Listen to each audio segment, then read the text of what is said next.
Good morning and welcome to Hope, Faith, and Joy Daily Devotion with me, Pastor Amanda. So, we are on the very last chapter of the first letter to the Corinthians.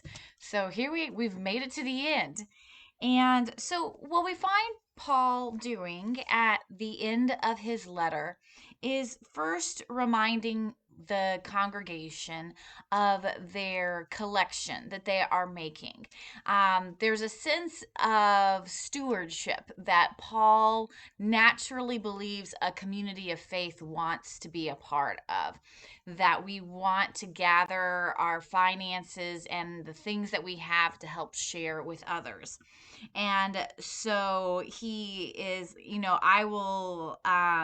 I will send people to help take up this collection that he has offered to Jerusalem. And so he just recalls their commitment to their giving to this ministry that he's being a part of.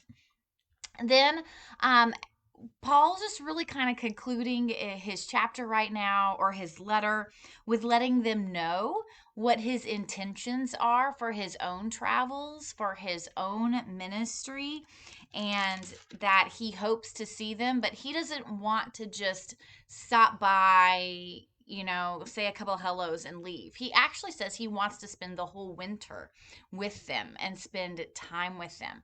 So we know that he has a close connection to this group of people. I also find it interesting that it's Paul's way of staying accountable to his ministries. Yet, at the same time, he's not always able to keep his commitments to the community, but he at least always tries to keep them in the loop of what he hopes that he can do. And so he makes an awareness of what he thinks is going to go on. He also then starts to recommend some of his other disciples, students that will come and spend time with them. And he's just trying to make sure that the community will already accept them. They're not the new guy in town, but they have the support of Paul, which will hopefully make their ministries a little bit easier. I have to admit, as United Methodist, this is the hardest thing. Pastors really kind of have to come in on their own value. The previous pastor often doesn't know the new coming pastor, so there's no recommendation. There's no sense of like, I know who this is, I know how they'll be for you, but it's often um, almost like getting a stranger. So what Paul's trying to do is overcome some of the immediate suspicion and create a foundation of trust for the people who will come in after him that he knows. And again, he reminds them that when there's an opportunity, different people will come by to spend time with them, give them new teachings, and help guide them and correct them along the way. In verse 13, Paul kind of gives this recommendation to keep alert, stand firm in your faith, be courageous, be strong. Let all that you be done in love. So, this is like his final commandment that he gives to this community in this particular letter.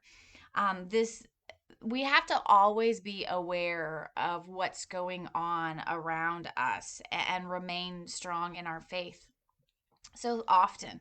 And I hear it more and more every day where people kind of let the sneaking thoughts into their head that maybe they don't need the church, maybe they don't need a community of faith, and so they find themselves not being alert to what their own thoughts are doing, and so then they find themselves fading, and then they don't understand why they experience more stress.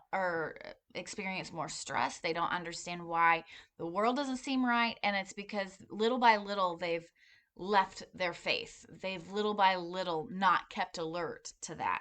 So Paul is just reminding them, keep your focus. Know what you're looking for. Know what's true.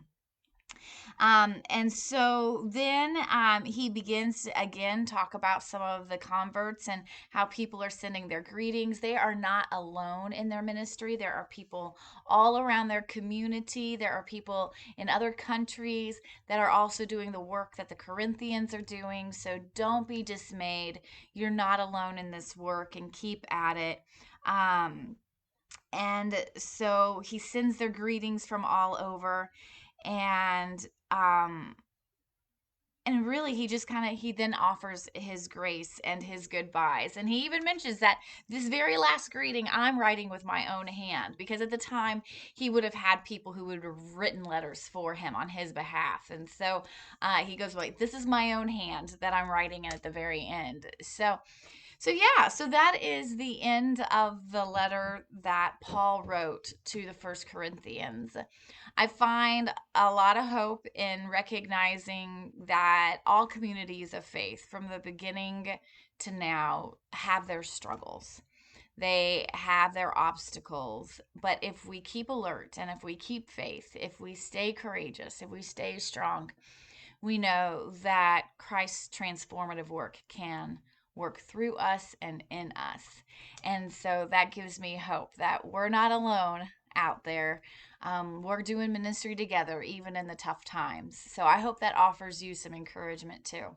Thanks for joining me, Pastor Amanda, with Hope, Faith, and Joy Daily Devotion. I'll see you next week as we begin the second letter to the Corinthians. Have a great weekend. Take care.